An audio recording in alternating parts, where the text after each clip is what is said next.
Bienvenue pour ce webinaire technique organisé par la société Façade Bois, donc le 8e webinaire de l'année. Et je vous remercie en effet de votre fidélité et de suivre régulièrement ces rendez-vous.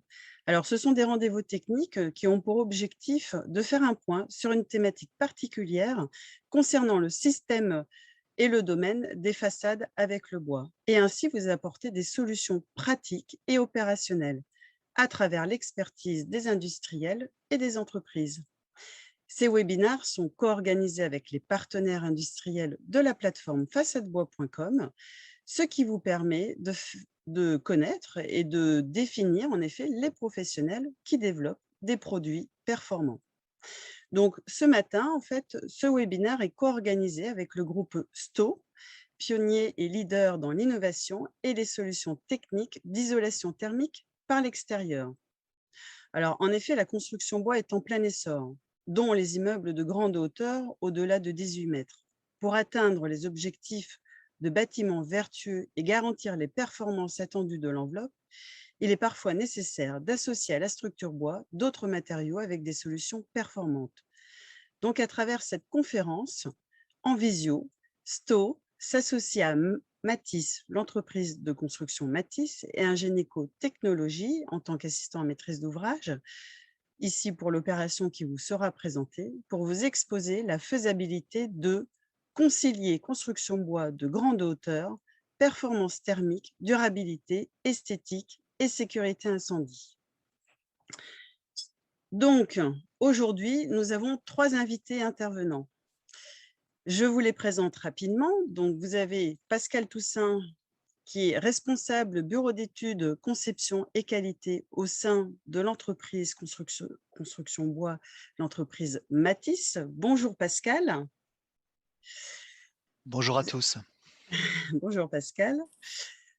Nous avons également donc Jean-Philippe Ndobo-Epoix, qui représente la société STO France et qui en est son directeur technique. Bonjour Jean-Philippe. Oui, bonjour à tous. Et puis Eric Dibling, qui est dirigeant d'Engenico Technologies. Bonjour Eric. Bonjour Estelle, bonjour à tous. Qui interviendra en 3e partie.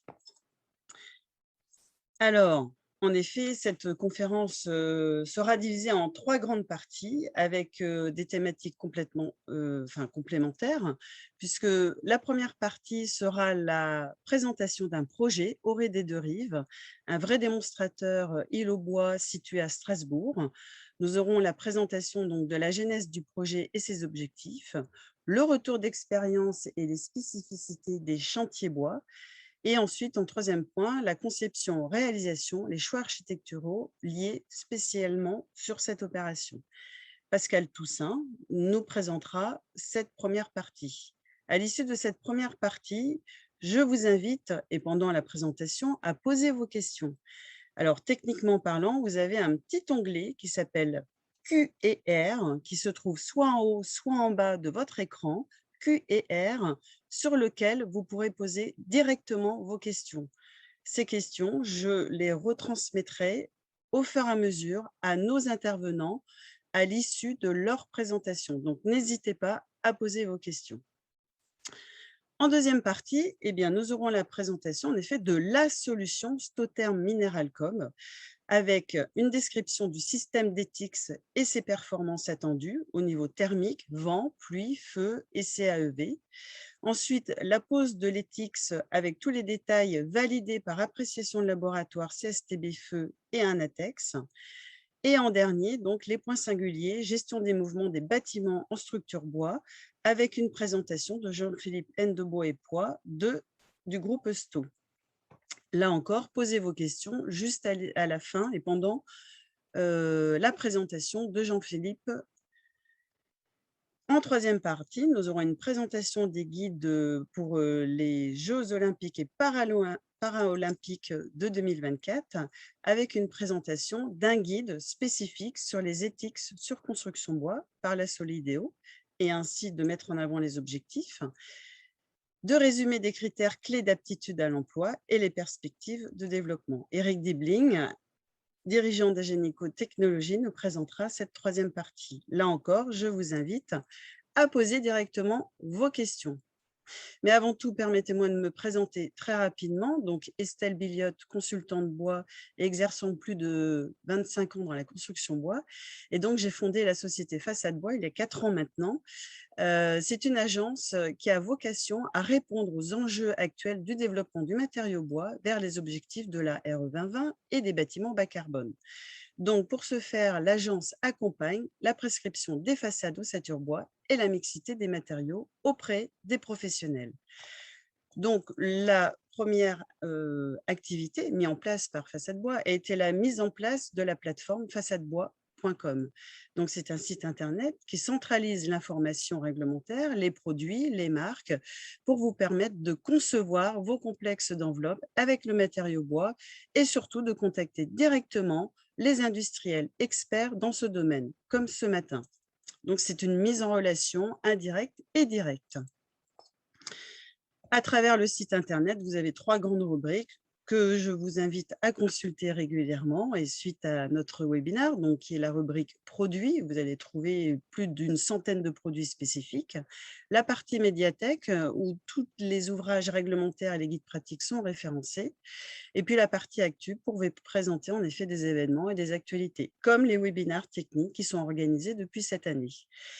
Une nouveauté aussi également, donc l'observatoire de la réalisation, donc des façades ossature bois. Donc vous pouvez présenter vos propres opérations à travers façadebois.com.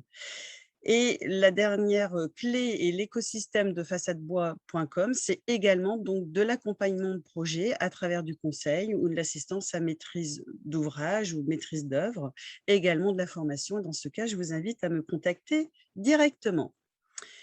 Mais passons tout de suite au sujet qui nous intéresse et avec l'intervention de nos invités.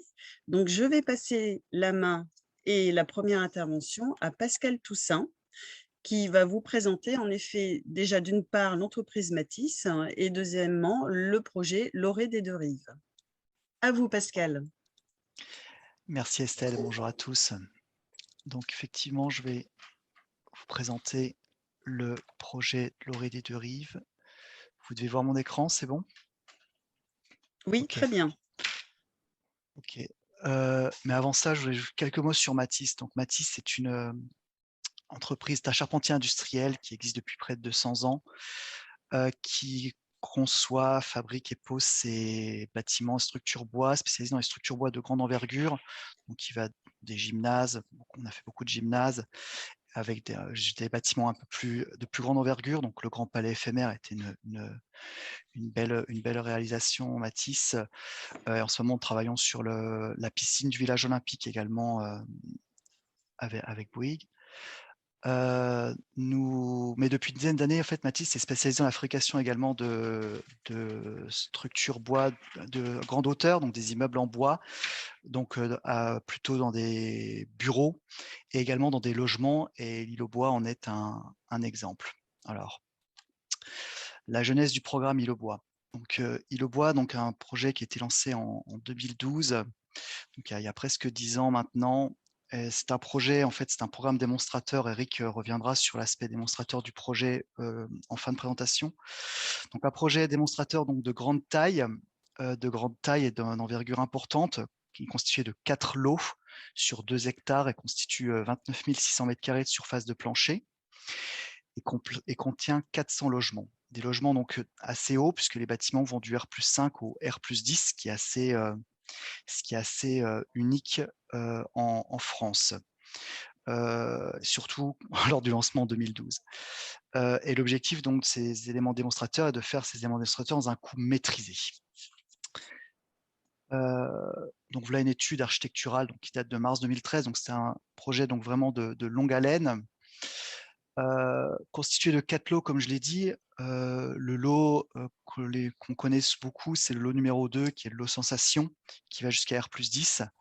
Nous, aujourd'hui, on va plutôt se concentrer sur le lot numéro 3, qui est en fait qui sont 2 bâtiments qui vont jusqu'au R+8.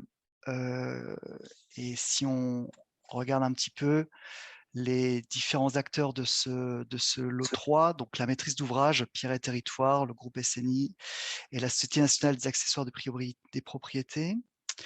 L'architecte, donc c'était Lucky Architecte. Matisse a travaillé en tant que bureau d'études techniques, construction bois. On a répondu à ce projet en conception-réalisation avec Lucky Architecture.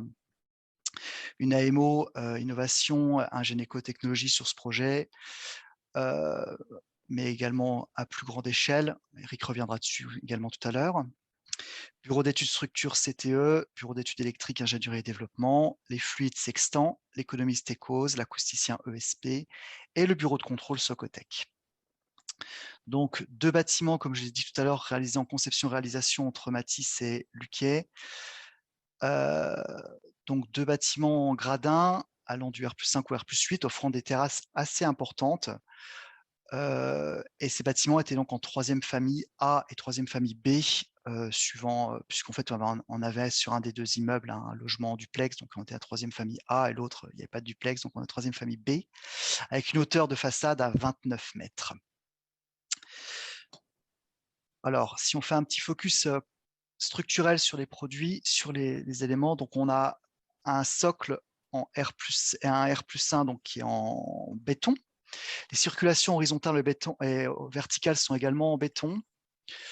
On va avoir une façade porteuse extérieure, je reviendrai dessus plus en détail, mais une façade extérieure porteuse en bois, une structure porteuse primaire en poteau bois et en poutre bois et acier pour des questions de retombées. Les planchers, eux, étaient en CLT. Enfin, la toiture terrasse et les terrasses donc, étaient en bois lamellé collé et en panneaux CTBH. Alors, si on revient un petit peu sur ce qui nous intéresse, à savoir sur les façades porteuses, donc les façades porteuses ont quasiment tout été réalisées en mur. Alors, c'est un système sous avis technique propriétaire de Matisse, donc c'est un mur AzurTech, constitué d'épines, de poteaux, avec une trame régulière de 2,70 m qui vont donc mécaniquement redescendre les charges gravitaires. Et ces épines sont collées structurellement à un panneau de CLT qui, lui, va reprendre le contreventement du bâtiment. Voilà une image où on voit bien en fait le panneau de CLT en horizontal. On voit au fond un mur nervuré plein avec ces 3 nervures. Donc les murs nervurés font en base 2 fois 2,70 m, donc 5,40 m. Et sur les côtés, on a les murs nervurés qui sont moins contreventants, je dirais, avec toutes ces ouvertures. Au dernier niveau, on va remplacer ces murs nervurés en murs à ossature bois, ces murs à ossature bois conformes au DTU 31.2, je dirais traditionnels en l'occurrence, qui ont été réalisés également dans les ateliers Matisse. Donc 2 types de revêtements extérieurs, un bardage bois conforme au DTU 41.2 et un système DTX, isolation thermique par l'extérieur, support d'enduit, pour l'autre moitié en fait, des façades. Donc on le voit ici, les deux types de revêtements qui ont, si on va de l'intérieur vers l'extérieur, on va avoir 2 plaques BA18, une contre-isolation, le système structurel, un pare-pluie, le système d'isolation, le système DTX ou une laine de roche pour en contre-isolation, et donc soit le système d'enduit ou alors le bardage bois. Alors, tout cela permettant d'avoir donc une performance thermique intégrée dans l'épaisseur de la paroi à 7 mètres carrés Kelvin par watt en partie courante. Alors, le traitement d'étanchéité ont été réalisés avec des précades monoblocs soudés de chez Luino. Donc ça va permettre de gérer l'étanchéité à l'eau et au feu. On parlait tout à l'heure de projet démonstrateur. À l'issue de ce projet démonstrateur, Luino a poussé son exercice et a certifié ses produits CTB, composants et systèmes pour aller plus loin et aider la profession bois à proposer des solutions étanches au niveau des ouvertures qui sont souvent des sources de problématiques d'étanchéité. Les balcons, quant à eux, sont des balcons désolidarisés en structure métallique et bac béton. Ils ne sont pas encore montés sur le chantier, ils vont être montés courant de ce mois-ci. Donc, on a les balcons désolidarisés qui vont être montés sur des platines métalliques qui vont revenir directement sur la structure bois. Alors, quelques retours d'expérience sur les spécificités des chantiers bois et en particulier sur le chantier d'Île aux Bois. Alors, nos bâtiments en fait sont découpés en phases et de manière un petit peu traditionnelle, une phase correspond à un niveau. Alors, une phase est montée en général en 2 semaines, c'est-à-dire qu'on essaie de mettre les équipes pour pouvoir monter les phases en 2 semaines, avec une semaine pour les murs, une semaine pour les planchers. Donc, on a un montage assez rapide de la structure. On a réalisé un plan d'assurance qualité complet pour la gestion de l'humidité, avec quelques préconisations. Donc, pare-pluie intégré en atelier sur les murs extérieurs, qui vont protéger ces derniers. Une protection globale des singularités, donc par adhésif. Au niveau des ouvertures, on a mis un polyane translucide, comme on le voit sur la photo en haut à droite. Pourquoi translucide? C'est pour éviter le coup de cutter à travers, pour voir clair dans le bâtiment, et tout en maintenant une étanchéité à l'eau. Prise d'humidité régulière dans le bois, et on a fait une protection intégrale temporaire du R+4 sur donc à la moitié du bâtiment en fait. Pour revenir un tout petit peu sur les façades, donc les façades ont été réalisées donc soit de manière traditionnelle en bardage bois, donc soit en ETIX, et pour l'assurabilité de cette mise en œuvre, une ATEX a été réalisée, a été portée par Matisse et par Sto. Alors pourquoi cette ATEX? Donc le produit, Jean-Philippe va en parler juste après. Le produit qui a été mis en œuvre, c'est Stotherm Mineral Cob, qui possède un avis technique visant les supports bois. Cependant, cet avis technique n'est pas visé, en tout cas à l'époque, ne visait pas au sens propre le CLT. La hauteur des murs ne pouvait pas dépasser 3 mètres, or là, on montait jusqu'à 3,10 m. Bon. Mais le point de non-traditionnalité principale était la hauteur, puisque l'avis technique ne dépasse pas les 9 mètres, et là, on avait un projet qui montait jusqu'à 29 mètres. Donc, pour pouvoir monter la TEX, on a dû on a dû prouver un certain nombre de performances du système au regard des exigences technico-réglementaires. Donc, quelques exigences, des exigences mécaniques. Donc, on a fait un modèle pour valider le déplacement horizontal, que le déplacement horizontal ne déplaçait pas la valeur de l'avis technique. Le déplacement vertical a également été regardé, donc tassement des bois, mais également lié aux variations dimensionnelles. Donc, on a mis en place un certain nombre de dispositifs constructifs pour pouvoir absorber ces variations. La flexion des façades a également été regardée. Une analyse dynamique du bâtiment a été faite, et également la fixation de l'isolant dans le CLT a été également validée par des essais d'arrachement. Malgré le fait qu'on ait des vis sous ETEUM, ça a permis de valider cela. L'étanchéité a été validée par 2 essais AEV, un essai AEV sur structure Azurtech et un essai AEV sur structure MOB, mur ossature bois. Et en fait, il y a eu 4 morceaux de mur qui ont été rassemblés avec une grosse ouverture au milieu. Et donc avec une mise en œuvre de tous les points singuliers, donc la jonction entre niveaux, la jonction des façades et la menuiserie. Le comportement hygrothermique a également été analysé par une étude hygrothermique réalisée par le CSTB. Les essais AEV, je ne l'ai pas dit, ont été réalisés au CSTB également. Bon, une analyse a été faite sur la sécurité d'utilisation avec les chocs de conservation. Enfin, au niveau du comportement au feu, alors d'abord, le système STO a une impression de laboratoire pour les feux de façade. Le système Azurtech a également une impression de laboratoire. Pour aller un petit peu plus loin, on a réalisé donc 2 avis de chantier avec le CSTB, donc un avis de chantier porté par Sto Matisse pour les feux de chantier, pour les feux de façade, et un avis de chantier qui était porté par Placo pour les feux intérieurs, pour les feux intérieurs avec toutes les problématiques que l'on a pu voir. Je vais maintenant passer aux séances de photos avant de laisser la parole à Jean-Philippe pour qu'il vous présente de manière un peu plus poussée les spécificités techniques de la solution STO. Nous avons quelques petites questions qui viennent d'arriver. Pascal? C'est parti. Oui. Alors, ça ne concerne pas directement la façade, mais je vous la pose. Quelle est la manière d'assurer l'étanchéité à l'eau horizontale, niveau par niveau? Je pense en phase chantier, notamment, c'est ça ce qui intéresse Donc, en phase notre chantier, comme j'ai dit, il public. y avait un Oui, pare-pluie. En phase chantier, donc il y avait un pare-pluie qui était mis en place. Euh, on a également des contribandes qui sont mis en périphérie de tout le mur CLT. Euh, et, euh, et après, le pare-pluie avait un recouvrement de 10 cm avec un adhésif qui a été mis en œuvre dans un second temps. Et d'accord. après, Donc ça, c'est sur la partie façade, partie verticale, en effet. exactement. Voilà, et sur la partie horizontale, parce que c'est Donc, la pendant question la qui phase nous chantier, est posée. excusez-moi. Donc, pendant la phase Oui, chantier, donc on a déjà couvert intégralement un niveau avec du pare-pluie, tout simplement. d'accord. Comme je l'ai dit, donc la pluie ne pouvait pas rentrer par les murs puisqu'on avait un pare-pluie et les ouvertures étaient bloquées par le polyane. Mmh. Et en plus de ça, on avait bloqué donc toutes les singularités, à savoir les jonctions entre planchers avec l'adhésif. Toutes les jonctions contre les noyaux centraux étaient également protégées.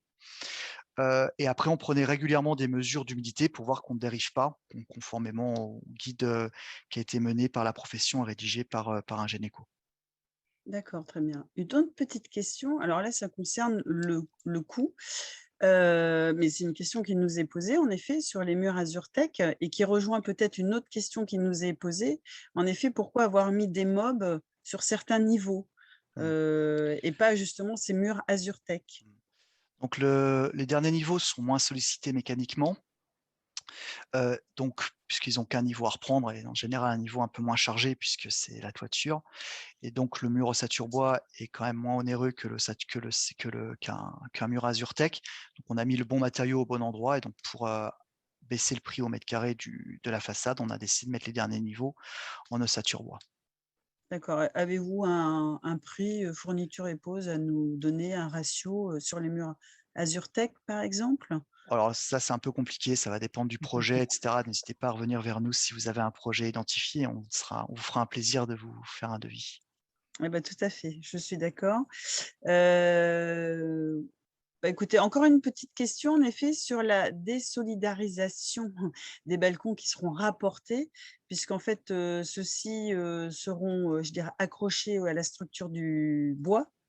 Donc peut-on parler de désolidarisation dans Mm. ces cas-là? Ouais, effectivement, ils ne sont pas complètement solidaires, vous avez raison. Alors, j'ai voulu employer ce terme-là, pourquoi? C'est parce qu'en fait, on a les ferrures qui ont été imaginées, euh, ont l'avantage de couper le moins possible l'étanchéité extérieure, et on a géré ce point-là de manière assez poussée, assez précise avec Sto, justement pour être sûr de ne pas apporter de dégradation d'humidité sur cette singularité-là. Donc, on n'est pas complètement désolidarisé. Alors, la structure béton, la structure balcon est désolidarisée. D'ailleurs, elle n'est pas à notre lot, hein. Par contre, les platines métalliques étaient à notre lot. Donc, c'est en ça où elles sont quand même légèrement désolidarisées malgré tout. Mais D'accord, très mécaniquement, bien. effectivement, les efforts redescendent bien dans la Oui, structure bois. d'accord, OK. Bon, et avant de justement présenter, la solution enduit sur isolant, et pour terminer, puisque vous avez évoqué en effet le choix d'un bardage bois aussi également, on a compris qu'il y avait, justement enduit et bardage bois. Est-ce que le bardage bois se retrouve en effet sur des hauteurs au-delà de 28 mètres de haut? Bon, alors, on va jusqu'à effectivement 28 mètres et quelques centimètres, quasiment jusqu'à 29 mètres. Le bureau de contrôle n'a pas jugé utile de faire un avis de chantier, une ATEX pardon, pour les 80 centimètres de rab qu'on a eu par rapport au DTU 41.2. D'accord. Très bien, merci Pascal. Alors si on a des questions, voilà, qui arrivent au fur et à mesure et qui vous concernent, on les posera, bien sûr à la fin. Je reste là. Merci Pascal. Alors Jean-Philippe Ndobo, je vous laisse, voilà, vous mettre en route, prêt, voilà, avec votre présentation. Oui, vous voyez bien l'écran, On c'est vous bon? écoute, hein. Ok, donc bonjour à tous. Donc, je suis Jean-Philippe Bendobo, donc je suis directeur technique Sto France. Donc, pour rappel, hein, le groupe Sto a été donc créé il y a plus de 200 ans et a plus de 70 ans d'expérience dans les systèmes d'isolation par l'extérieur. Et nous avons une position leader en France, hein, sur les systèmes de façade. Et comme aujourd'hui, nous nous intéressons spécifiquement à la construction bois, je vais commencer par présenter les solutions que nous avons pour la construction bois en système de façade extérieure. Donc, le premier système que nous avons, c'est un système qui s'appelle le Stovantec, qui est un système de façade ventilée, qui se fixe sur l'ossature bois. Le panneau Ventec est un panneau support sur lequel vous pouvez mettre donc un enduit organique ou minéral, des briquettes en terre cuite, de la mosaïque, du verre, donc avec des variétés architecturales très importantes. Et si vous choisissez par exemple des solutions incombustibles, type justement enduit minéral ou briquettes terre cuite, on a un système qui est classé A2 en feu, donc qui est compatible avec toutes les familles de bâtiments. Et on voit là sur la photo un exemple d'un très beau projet qu'on a réalisé sur les bains-douches en région parisienne. C'est un R+8 en CLT, où l'architecte voulait une finition enduite avec façade ventilée pour bien gérer tout ce qui est humidité, performance thermique avec isolation. Et donc, il est parti sur cette option justement du Stovantec. Après, nous avons 3 solutions d'isolation avec un enduit sur-isolant. Donc là, la première, ça va être le système qu'on appelle le Classic Cob, qui est un enduit qui est appliqué directement sur du polystyrène. Pour l'instant, on est plutôt sur des premières, deuxième familles, sur du pavillon, des petites extensions de bâtiments. Typiquement, vous avez un bâtiment maçonné, vous voulez construire une ossature bois pour rajouter un niveau ou 2 niveaux. Vous voulez une continuité d'isolation extérieure entre polystyrène sur la maçonnerie et polystyrène sur la construction bois. Typiquement, ça va être ce type de solution qui va être choisi en Classic Cob. Donc, et il y a des études en cours pour justement aller jusqu'en 3e famille, c'est-à-dire construction de ossature bois avec un écran thermique par feu et après le polystyrène qui va venir pour devant. On a également une solution en fibre de bois. Donc là, qu'il s'agit d'un enduit minéral sur fibre de bois qui donne une excellente performance, évidemment, en termes d'empreinte carbone, puisque vous avez le stockage carbone dans l'ossature bois, le stockage carbone dans l'isolant fibre de bois lui-même.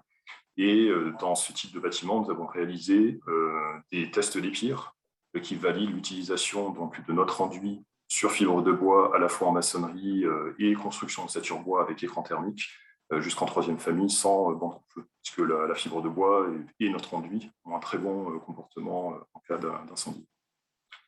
Et la dernière solution, donc c'est la Stauter Mineral Cob. Donc là, vous avez un exemple en région parisienne, une résidence pareil en CLT R+5. On a mis ce système. Donc il s'agit d'un enduit sur laine de roche. Donc c'est ce que je vais décrire là dans les slides qui viennent, qui est un système totalement incombustible qu'on peut mettre sur les façades justement de ossature bois. Donc aussi bien MOB, COB, CLT, FOB, les systèmes de ossature bois possibles. Donc là, vous voyez qu'on a un panorama de solutions techniques et donc pour accompagner les architectes, les entreprises applicatrices. Donc il y a aussi bien l'équipe Stotechnique qui peut vous aider. Donc on est une équipe de 9 personnes pour aider dans tout ce qui est choix technique, solutions et évaluation technique des solutions, et également l'équipe Stodesign, parce que là vous voyez qu'il y a un très très large choix architectural pour vous aider dans les études de colorimétrie, le choix des couleurs, des parements, des cartes d'aspect, etc. Donc, on est vraiment au service justement des architectes et des entreprises applicatrices. Alors, plus spécifiquement sur la solution Stauter Mineral Cob. Donc, il s'agit d'une solution d'enduit minéral sur isolant.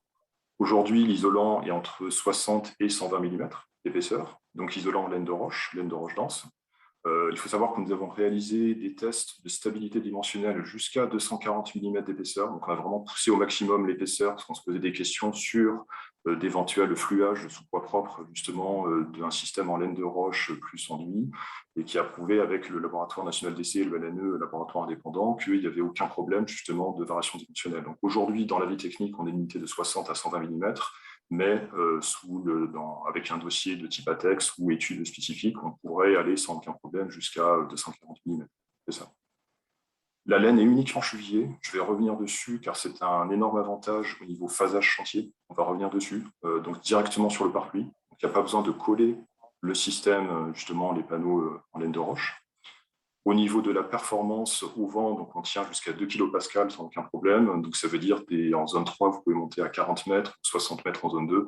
Et typiquement en ossature bois, aujourd'hui, voilà, on est plutôt sur la 3e famille, 28 mètres plancher bas. Il y a des projets évidemment de 4e famille jusqu'à 50 mètres.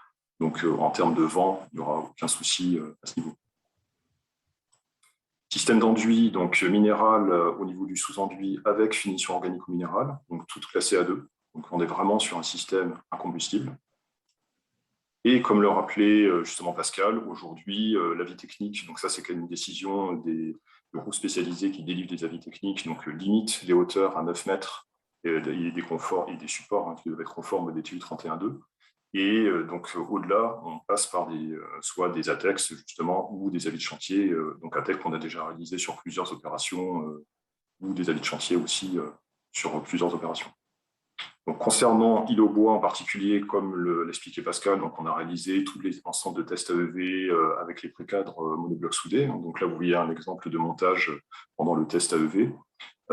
Donc les calculs ont montré que dans ce projet spécifiquement, les charges de vent justement étaient calculées autour de 950 pascal. Donc on a validé le système jusqu'à 1100 pascal. Et je rappelle que dans ce cas-là, dans un test AEV, vous allez jusqu'à 1,5 fois la pression maximale de service. Donc là, on est monté quasiment à 1,7 kPa en pulse de vent pour valider un 1100 pascal. En étanchéité à l'air et à l'eau, donc on est monté à 300 pascal, donc on a un classement A2 et R5, sachant qu'on aurait pu aller au-delà. Après, sur ce projet spécifiquement, ce n'était pas nécessaire. Donc ça validait parfaitement le système pour le projet de Bois-Strasbourg.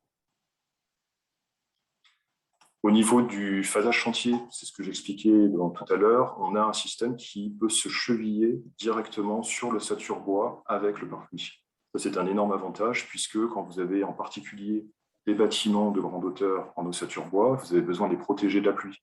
Ils vont rester plusieurs semaines, parfois plusieurs mois, avant de pouvoir faire le système d'isolation par l'extérieur. Et donc là, il n'y a pas besoin d'enlever le pare-pluie, de venir coller après l'isolant. On peut cheviller directement l'isolant en laine de roche sur le pare-pluie. Donc ça, c'est un énorme avantage au niveau phasage chantier. Également, un rappel, pour les constructions bois, il est fortement recommandé de mettre en charge les niveaux avant les travaux de façade, c'est-à-dire que mettre en charge les niveaux, tout ce qui est plaque de plâtre intérieure, tout ce qui est équipement, les cuisines, salles de bain, etc. Ils vont rajouter de la masse à chaque niveau, vont faire varier chaque niveau de quelques millimètres. Et donc, sur un bâtiment de grande hauteur, vous pouvez avoir un tassement de l'ensemble du bâtiment, qui est tout à fait normal, prévu au niveau structurel. Et il faut penser évidemment à mettre en charge le bâtiment avant de démarrer les travaux de façade. Ça, c'est une recommandation. Jean-Philippe, excusez-moi, je Oui. vous interromps 2 minutes. Une petite remarque très pratique. Oui. S'il vous plaît, comme vous êtes nombreux à vous être connectés, s'il vous plaît, de bien pouvoir poser vos questions à travers l'onglet Q et R. Voilà, je les reposerai au fur et à mesure et à la fin des interventions. Ne vous inquiétez pas, mais passez par l'onglet Q et R. Merci. Je vous laisse. Merci, Jean-Philippe. Je vous laisse continuer. Oui. Donc, dans le projet île au bois, spécifiquement, il y avait une question très importante, évidemment, qui était liée au mouvement de l'ossature bois. C'est-à-dire que le bois peut bouger avec des variations d'humidité, de température, avec des ossatures qui peuvent être amenées à se déplacer les unes par rapport aux autres. Et donc, il avait été demandé d'avoir cette capacité d'absorber ces mouvements dimensionnels. Et donc, nous avons des systèmes de profil qu'on appelle les stop-profils OT-UT, où vous avez, comme vous voyez sur l'image à droite, un rail de départ qui est fixé sur une des ossatures bois justement qui est au-dessus, un autre rail qui va être solidaire du système d'enduit inférieur, donc de l'élément inférieur, et entre les deux, on va mettre une bande de laine de roche compressible qui a cette capacité de pouvoir supporter ces variations dimensionnelles. Et avec un système justement de gestion du pare-pluie qui va revenir par-dessus ces joints OT-UT, on a une très bonne jonction élastique qui en plus va permettre d'éviter tout ce qui est infiltration d'eau et pouvoir évacuer toute humidité éventuelle. Et les jonctions minuterie précadre donc, ont été réalisées avec des compribandes, donc étanches 300 pascal, parce que dans ce cas précis, on a besoin de 300 pascal. Et la jonction entre le précadre et le pare-pluie, comme on le voit sur l'image à gauche, a été faite avec des scotch spéciaux pare-pluie étanches, de façon à assurer l'étanchéité à l'eau avant même la pose de l'ITE. Et on voit sur l'image au centre donc, à quoi ressemble visuellement ce joint OT-UT. Donc c'est un joint qui esthétiquement donne un petit liseré sur la façade de façon à absorber ces variations dimensionnelles. Alors, je fais un petit focus sur cet élément-là, puisqu'en fait, à plusieurs reprises, en effet, on nous a posé la question, est-ce qu'il y avait des joints de recoupement voilà, à tous les niveaux ou à tous les 2 niveaux? Voilà, donc je pense que là, vous apportez la réponse. Tout à fait. Donc là, dans ce projet, c'était à tous les niveaux qu'on avait rajouté ces joints OT-UT, de façon à ce que l'ossature qui peut bouger est capable d'absorber ces variations dimensionnelles, donc à tous les niveaux. Et je vais revenir. Pardon, ces joints sont faits au droit des planchers, Oui, tout à fait, c'est c'est au ça? droit des planchers. C'est-à-dire que D'accord. là, le liseré qu'on voit sur l'image au centre, en fait, correspond au plancher intermédiaire, c'est ce que décrit Pascal tout à l'heure au niveau des balcons. Faut donc imaginer des très grandes baies vitrées, et après, donc, c'est au niveau des balcons que se fait cette jonction. Très bien, merci. On Donc, continue. au niveau de la performance feu, donc un rappel, hein, si vous faites référence à tout ce qui est guide sur la construction bois et sécurité incendie des constructions bois, donc dans beaucoup de projets, il vous sera demandé d'avoir 60 minutes de résistance au feu. Donc je rappelle aussi la différence entre réaction au feu, résistance au feu. Réaction au feu, c'est la façon dont votre système réagit en présence d'une flamme. Donc là, on est A2, c'est-à-dire incombustible, qui est différent de la résistance au feu, c'est-à-dire la capacité du système à empêcher la propagation incendie. Et donc, ce qui est demandé dans beaucoup de projets, ça va être d'avoir 60 minutes de résistance au feu avec typiquement des doubles plaques de plâtre intérieures qui vont également amener de la performance acoustique en plus du feu pour éviter la propagation de l'intérieur vers l'extérieur et de l'extérieur vers l'intérieur, donc de la façade vers l'intérieur du bâtiment. On va demander justement 30 minutes de résistance au feu qui peut se faire soit par l'utilisation d'un écran thermique, ce qu'on appelle un écran thermique, ce sont des plaques de plâtre hydrofugées spéciales façade extérieure qui peuvent justement assurer cette fonction d'écran thermique. C'est typiquement ce qu'on disait tout à l'heure pour par exemple les fibres de bois ou polystyrène ou des isolants qui sont potentiellement combustibles. On va rajouter un écran thermique entre les deux pour protéger l'ossature bois. Ou, deuxième option, c'est justement un système en laine de roche qu'on va utiliser. Et donc, on a une appréciation laboratoire avec des tests qui ont été réalisés avec notre enduit sur différentes laines de roche. Donc là, vous voyez les laines de roche, soit Isover, Rockwool, Knauf, donc toutes les laines de roche typiques qu'on va utiliser en isolation par l'extérieur. Et quand vous voyez les tableaux, donc les performances EI30, EI60, ce qui est intéressant, c'est la colonne sans écran thermique, puisque le système Stotherm Mineral Cob joue le rôle d'écran thermique. Donc, il va protéger toute la façade contre le feu.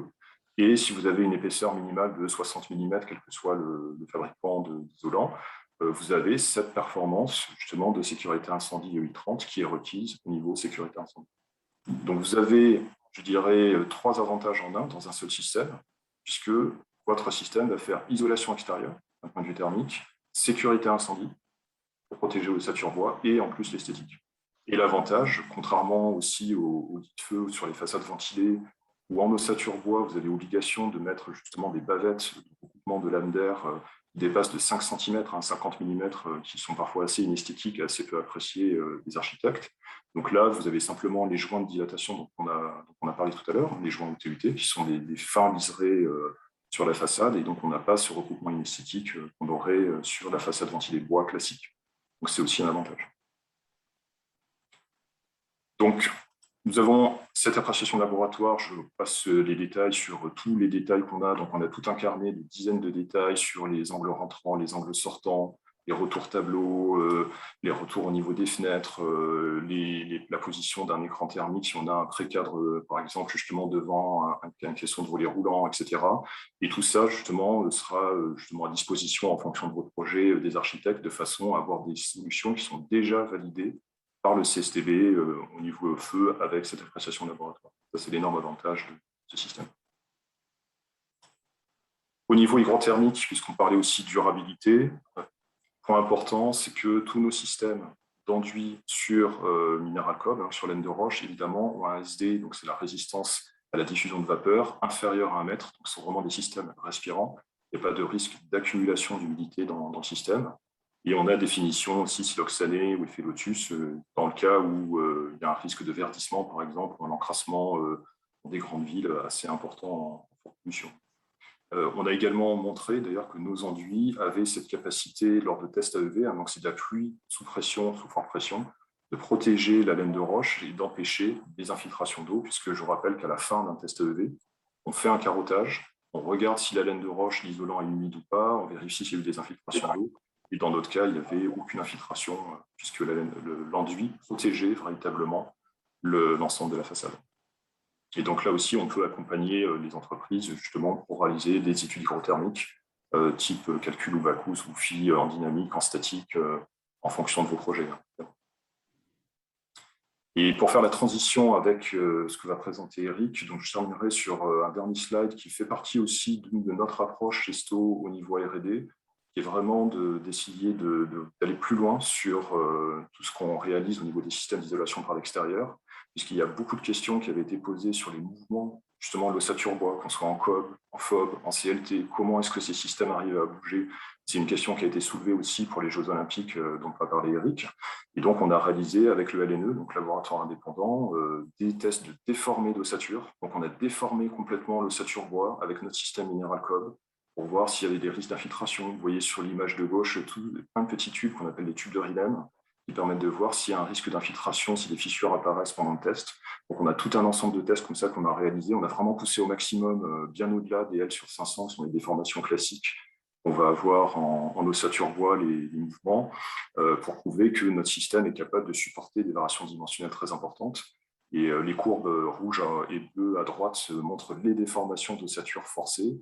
Et le système laine minérale plus enduit est suffisamment élastique pour supporter ces variations dimensionnelles. Et c'est pour ça qu'on est même en train de travailler aujourd'hui sur une possibilité d'avoir un joint de dilatation que tous les 2 étages. Peut-on peut-être à terme envisager, si on a une ossature bois suffisamment bridée, de même plus avoir ces joints de dilatation. Enfin, il y a plein de questions très intéressantes sur lesquelles on est en train de travailler. C'est vraiment cette démarche d'innovation dans laquelle on est aujourd'hui au niveau de Sto.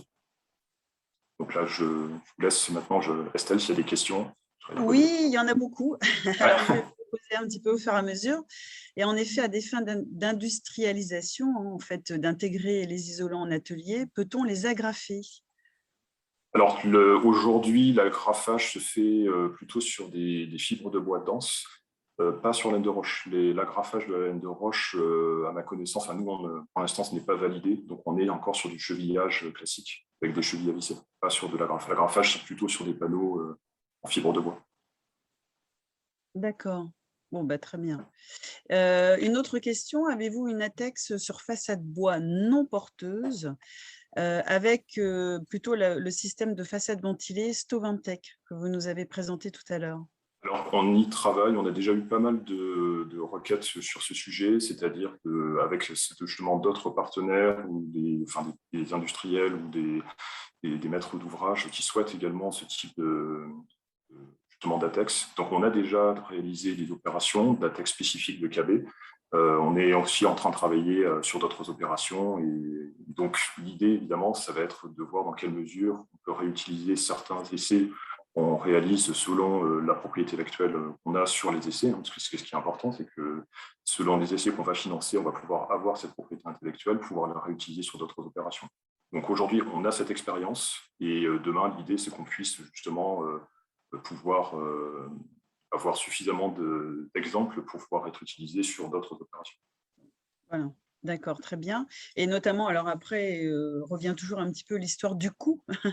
Le coût des ATEX est-elle pris en charge par Sto, justement, ou par l'entreprise? Et est-ce que c'est un coût supplémentaire ou pour la maîtrise d'œuvre ou la maîtrise d'ouvrage? Comment ça se passe dans un cas précis comme l'opération de l'île au bois?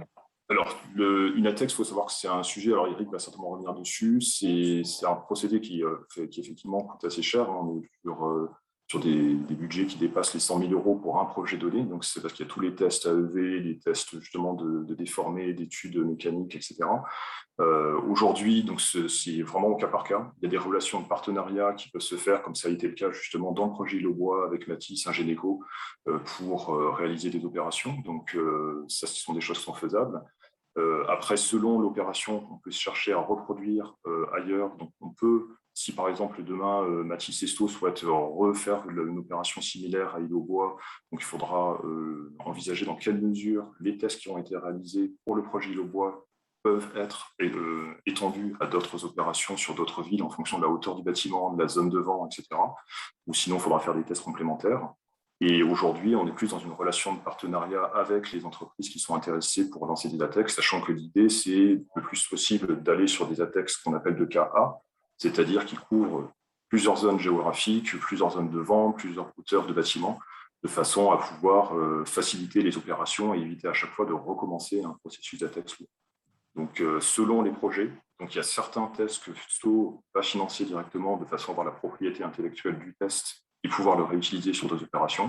Dans d'autres opérations, ça va être conjointement avec un partenaire. On va avoir réalisé les tests ensemble et évidemment, ce sera avec ce partenaire uniquement qu'on pourra multiplier les opérations. Donc, c'est au cas par cas. D'accord. Bah, écoutez, Compléter très ce bien. point, pardon Estelle, pour Oui, compléter ce Pascal. point sur Ilobois. Sur Ilobois, la TEX a été cofinancée par Sto, Matisse, mais également par la maîtrise d'ouvrage. Et les essais AEV ont été financés également en partie par Adivebois. Très bien. Merci pour cette précision. A-t-on un coût à donner, un prix, une échelle de prix Pour pour réaliser ce type d'ATEX que vous avez réalisé?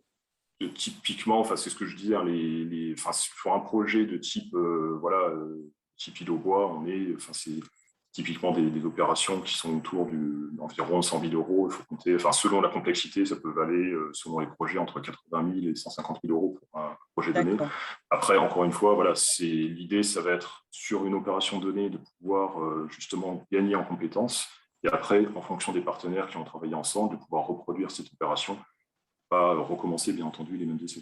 D'accord. Et ça vous a pris combien de temps, en fait, la réalisation de l'ATEX? Le dossier complet, il faut compter à peu près entre 9 mois, je dirais, je pense Eric, Eric va réagir, environ de 9 mois entre le montage du dossier, les différentes pièces, les essais, etc. Il faut vraiment raisonner ATEX comme un investissement que vous pouvez ensuite réutiliser sur d'autres opérations. Puis qu'une fois que vous avez fait les tests, après, l'idée, c'est de pouvoir les réutiliser, bien sûr. D'accord. Alors, j'ai juste une petite question technique avant de passer à Eric, en effet, qui va compléter en effet le sujet de l'ATEX.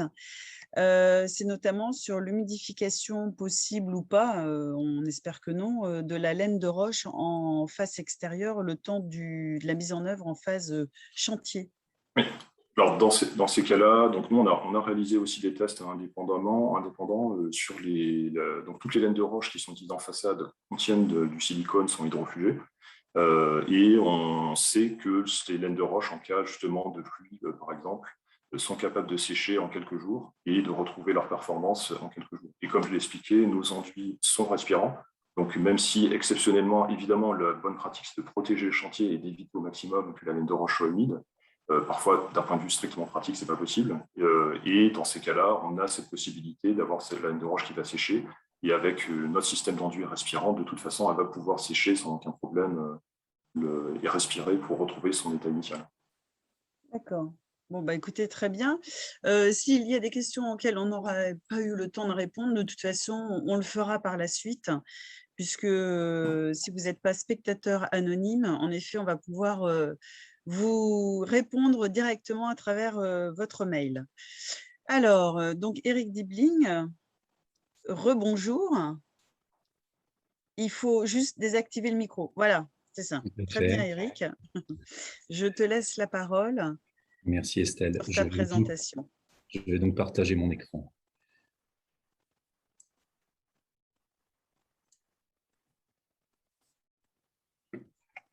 Et tu as 20 minutes.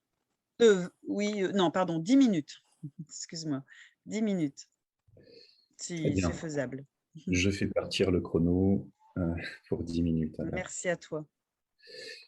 Oui, donc est-ce qu'on voit bien mon écran? Oui, je suppose. C'est parfait. Bien. Donc effectivement, en fait, lorsque nous avons préparé cette présentation,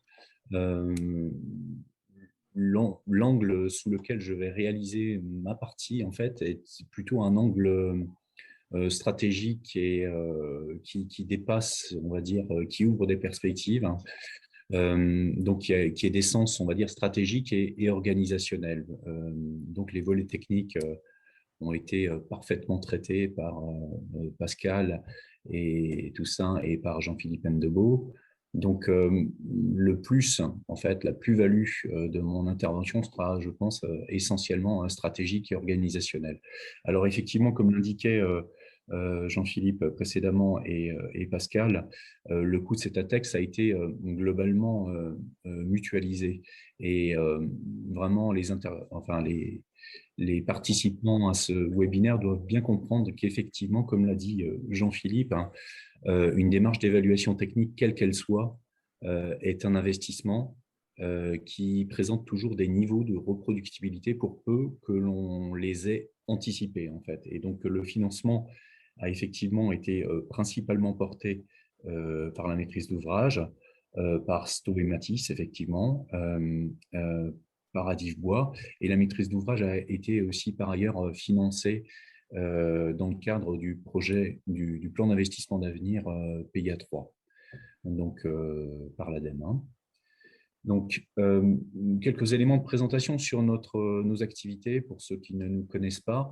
Donc, Ingénéco-Technologie est un bureau d'ingénierie et de conseil, une petite équipe. Hein, on est 4 personnes, mais on fait des projets sur l'ensemble du territoire et voilà, nous assumons des missions d'expertise durable au service de différents profils au travers de missions de consultance pour des industriels, des négociants pro et GSB, des grands groupes ETI, mais aussi des TPE et des PME, hein, des pôles de compétitivité, des agences locales de développement, des CRIT et diverses associations et des interpros.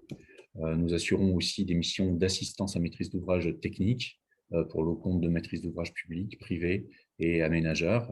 Et en l'occurrence, c'est ce type de mission que nous avons assumé dans le cadre du programme Île au Bois qui vous a été globalement présenté. Donc, nous réalisons aussi des missions d'expertise en expertise amiable ou judiciaire. Et nous assurons des missions de formation continue ou initiale dans différentes grandes écoles d'ingénieurs en France. Voilà quelques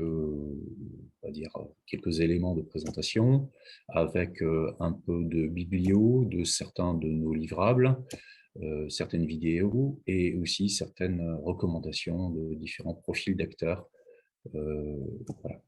Alors, oui, comme l'indiquait Pascal, avant d'être AMO de Procivis sur le lot 3 du programme Île au Bois, nous avons été assistants techniques à ménageurs, en fait à maîtrise d'ouvrage, et plus particulièrement auprès de la ménageur, pour superviser et fixer aider à fixer les ambitions de ce programme Île au Bois, qui, comme l'a indiqué Pascal Toussaint, était un programme à l'époque assez pionnier en matière de construction de bois de grande hauteur. Donc, entre 2013 et 2017, Ingénéco-Technologie a assuré une mission d'AMO Conseil en innovation et en assurabilité sur les 4 lots du programme Île au Bois pour le compte de l'Eurométropole de Strasbourg.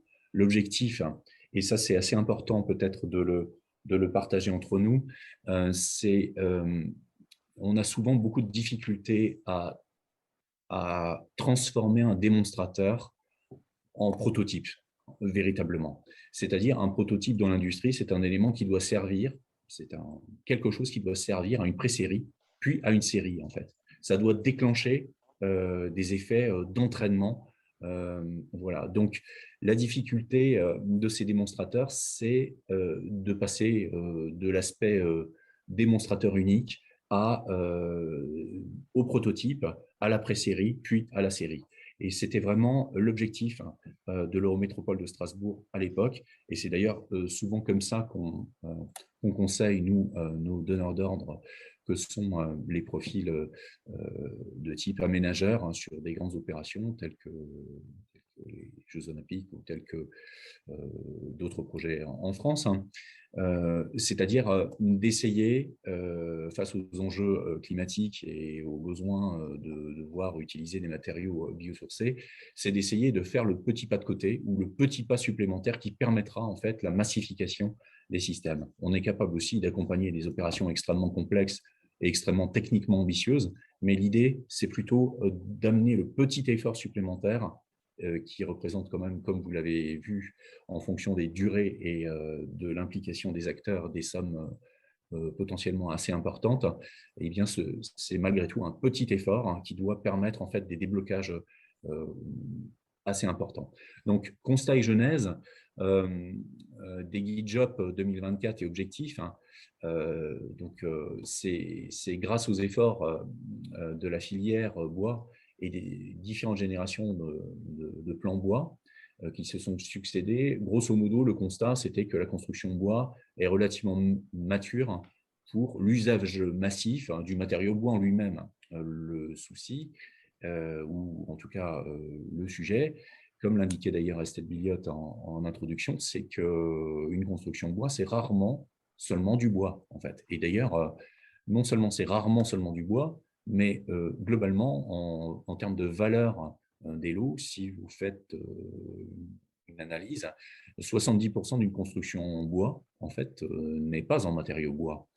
Et qu'il y a un véritable besoin de ce que j'appelle, moi, ligno-compatibilisé, c'est-à-dire démontrer la compatibilité des autres procédés de construction au support bois, voilà, pour ces 70 autres pourcents.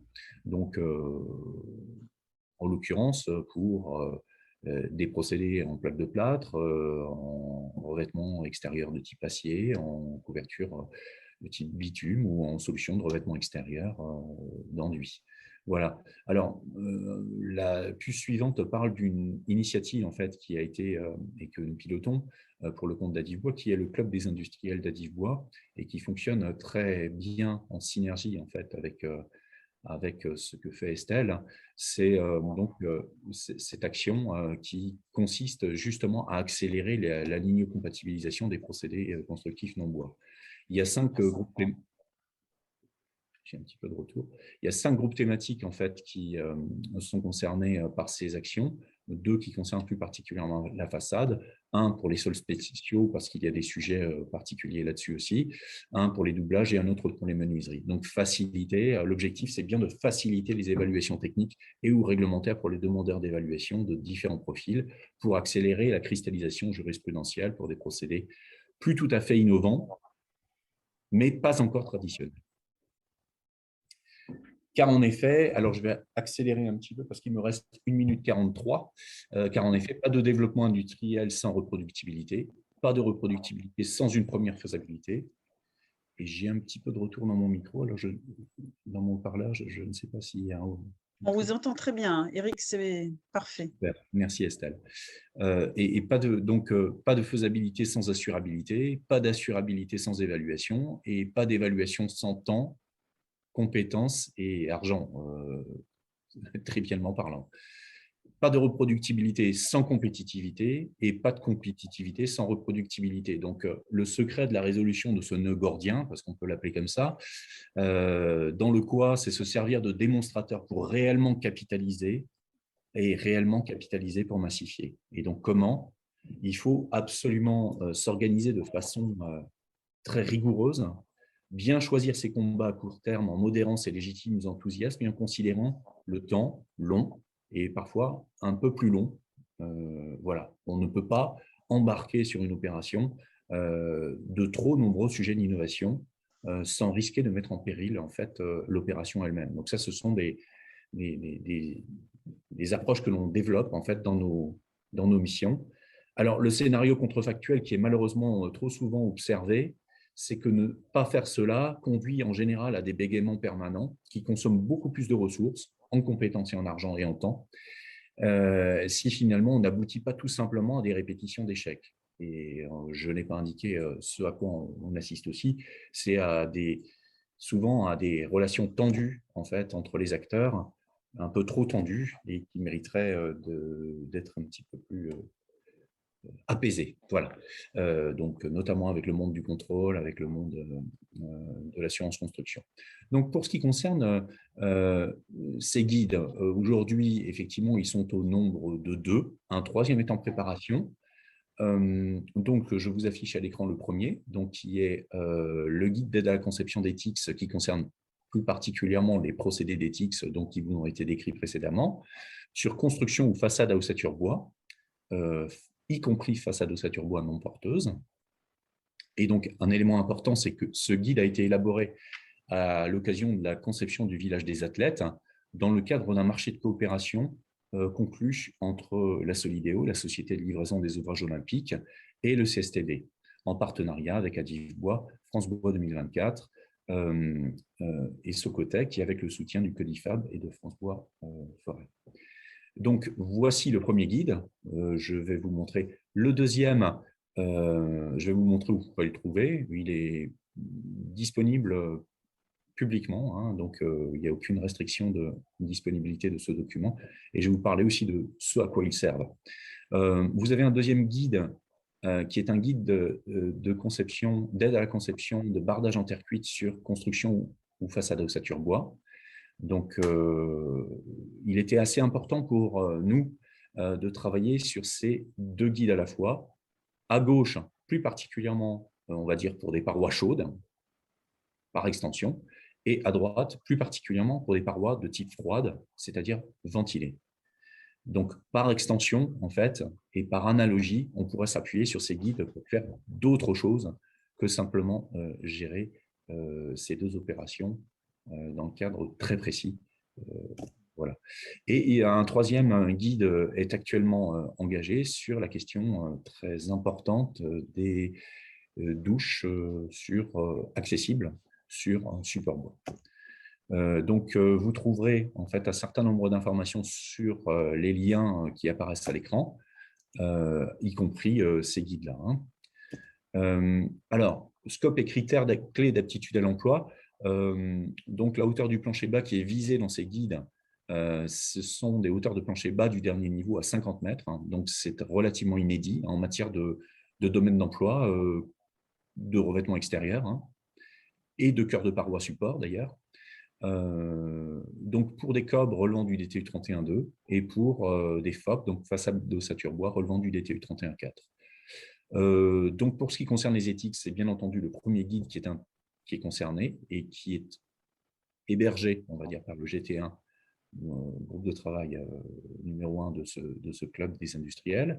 Et pour les bardages céramiques, ce sera plutôt le GT2.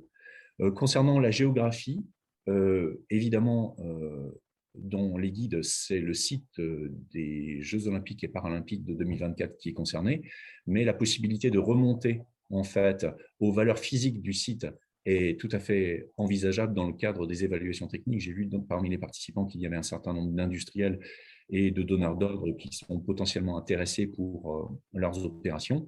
Donc, l'analogie qui est possible par rapport en fait, au site des JOP 2024, c'est évidemment de remonter aux paramètres physiques on va dire, de site qui prévalent en fait pour le. Donc, au-delà en fait, des questions de hauteur et des questions de site, il faut remonter aux valeurs en fait, intrinsèques qui sont explicites. Alors, petite question qui nous arrive justement, est-ce que ces documents en fait, bénéficient-ils du même niveau de reconnaissance qu'un DTU? Oui, alors Estelle, non, clairement non. Mais ce n'est pas parce qu'ils ne bénéficient pas de ce niveau de reconnaissance. D'ailleurs, vous remarquerez que les procédés qui sont visés sont des procédés non traditionnels. Les éthiques ne sont pas des procédés traditionnels. Les bardages céramiques visés non plus, en fait.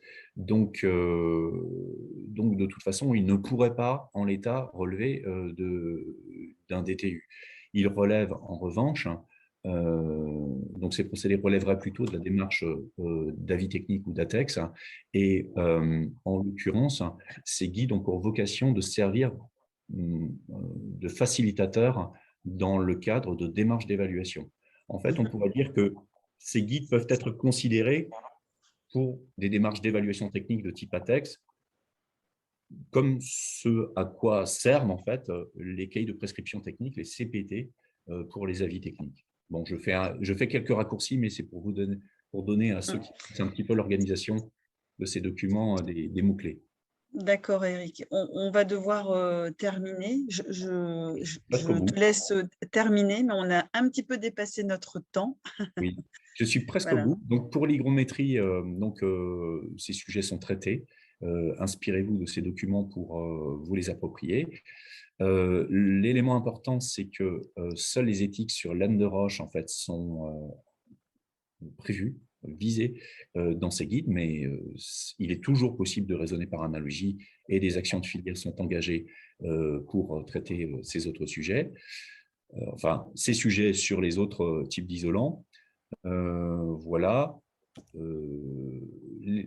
Pour les perspectives, alors j'ai 2 diapositives encore. Pour les perspectives, les attentes du marché constatées, en fait, sont grosso modo 1 million de mètres carrés de surface habitable sur 3 ans glissants. C'est ce que l'on constate en fait depuis environ 3-4 ans. Donc l'idée, c'est bien de tenter ensemble, tous ensemble, d'incrémenter efficacement la ligne-compatibilisation par la capitalisation d'expériences reconnues et réussies. Voilà, je vous ai affiché une roue de Deming, mais c'est vraiment ça, en fait, le petit pas qui incrémente par effet cliquet progressivement la reconnaissance. Donc, c'est ce que fait exactement Sto, c'est ce que fait exactement Matisse, et c'est ce qu'ils ont fait sur cette opération-là. Alors, ce qui est important, et je crois que c'est ma dernière diapositive, pour les donneurs d'ordre de profil aménageur et industriel, c'est de tenter de mutualiser le plus possible et se réapproprier ces importantes marges de manœuvre. Et je vous affiche à l'écran une figure que j'utilise assez souvent pour montrer un petit peu là où se trouvent les marges de manœuvre. En phase montage, vous voyez qu'on intervient dans un intervalle de marge de manœuvre qui est de 100 moins 66%, c'est-à-dire 34%. Donc, en phase de montage d'une opération, on dispose de marge de manœuvre organisationnelle, dans les choix techniques, dans la définition des ambitions, qui est très important.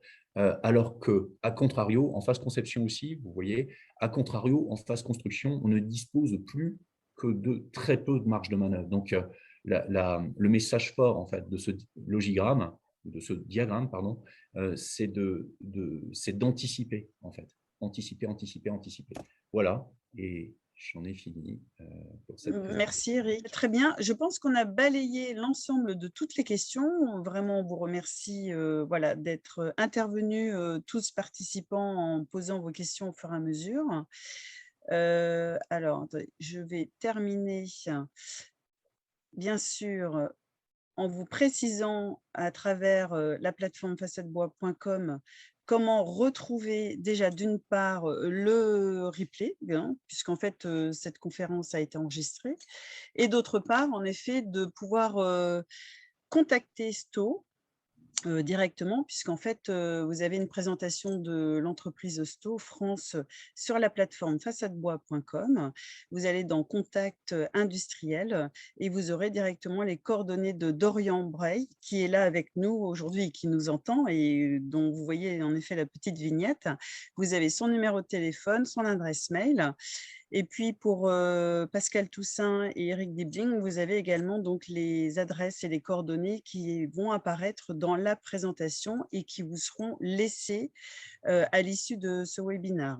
Donc sur façadebois.com, vous retrouverez l'ensemble de la présentation de ce matin, également donc les invitations pour les autres webinaires, mais avant tout de vous présenter le prochain qui aura lieu le 14 décembre.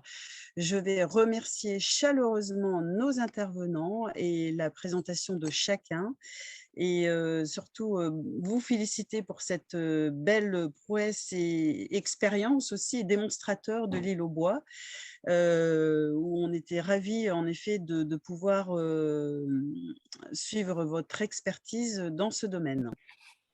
Donc, merci beaucoup, Pascal Toussaint. Merci à Jean-Philippe Ndobo et Poix avec qui on a préparé le webinaire. Et un grand merci à Eric Dibling. Merci à vous. Bien sûr, je pense que tout le monde peut vous contacter par la suite.